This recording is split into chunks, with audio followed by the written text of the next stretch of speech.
I'm Dirk Hughes with the Michigan Masonic Museum and Library.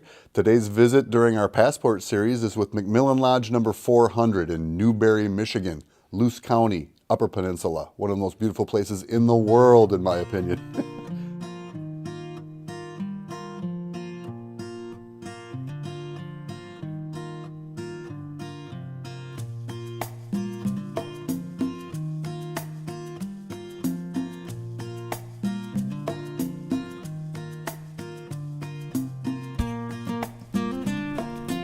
In today's Passport Series video, we are visiting the Brothers of McMillan Lodge number 400 in Newberry, Michigan. With a population of approximately 1,500, the village of Newberry is the administrative seat of Luce County in Michigan's eastern Upper Peninsula. In this sparsely populated county that offers 300,000 acres of public access land, 15,000 acres of inland lakes, 658 miles of rivers and streams, and has as a northern border 32 miles of beautiful Lake Superior shoreline, it is no surprise that this area has long been a draw for outdoor enthusiasts. Even a young Ernest Hemingway traveled there in the 1920s and wrote some of his earliest fiction based on his fishing the Big Two-Hearted River there. Over the years, Newberry has been a resting spot for both Upper Peninsula day trippers and more serious outdoorsmen alike. Less than a decade after their village was founded, the Brothers of Newberry received their charter from the Grand Lodge of Michigan in 1891, calling themselves McMillan Lodge for the township where the village is located. And the charter was 1891, you said? January of 1891. Cool.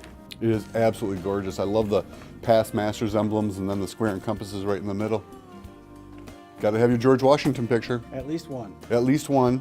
Let's talk a little bit about the history of the lodge. You guys have some nice artifacts here, and you've got a special member who kind of made claim to fame within the annals of Michigan Masonry. Well, we started in 1891. Ralph Jones was our first master. The building itself was built in 1915 and then dedicated in 1917. It was at a cost of $15,000, excluding, if you read the paper, excluding heat. The person who built it did not include the heating structure in the building. You should sue them. Our most famous brother is past Grand Master Louis Feed.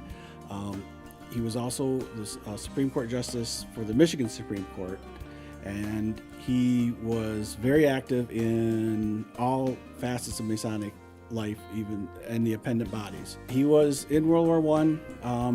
He was at the Red Cross station there, and he, there's a flag that he carried during his time during World War I, and when he came back, and he was a past Grand Master before he went into the service. I'm on your Facebook page, and I see you guys doing a lot of events, dinners, fundraisers. I also know last time I was up here that we met over at the Elks. Mm-hmm. Is that kind of a common thing? Do a lot of the brothers here in Newberry have multiple memberships in the different organizations? They're very active and engaged in the community, trying to make things not just good, but better. We do the Bikes for Books. We give away books during Reading Month.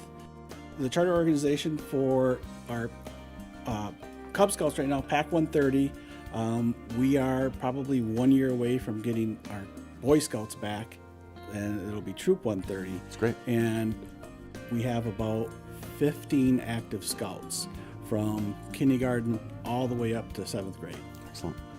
McMillan Lodge number 400 on Facebook, and so if you contact us through that, it'll be really easy for us to get together. Whenever they want to come up and they're coming through, they're coming to see the falls or going to see the bears, just call us. We have brothers that are available for dinners and just for fellowship if you want to get together. And if you, on a regular lodge night on Wednesday, the first Wednesday of the month, 6:30 is dinner. You're welcome. It's nothing fancy because we're Yoopers. We don't need anything fancy. It's all good. And we welcome you, and you get your passport stamped, and you'll have a good time because he's a brother and he's a friend. The Brothers of McMillan 400 have been busy over the years, supporting the fraternity and their community in many different ways. They are eager to welcome you if you find yourself in their neck of the woods, and show you that any wilderness becomes a safe haven when your brothers are there.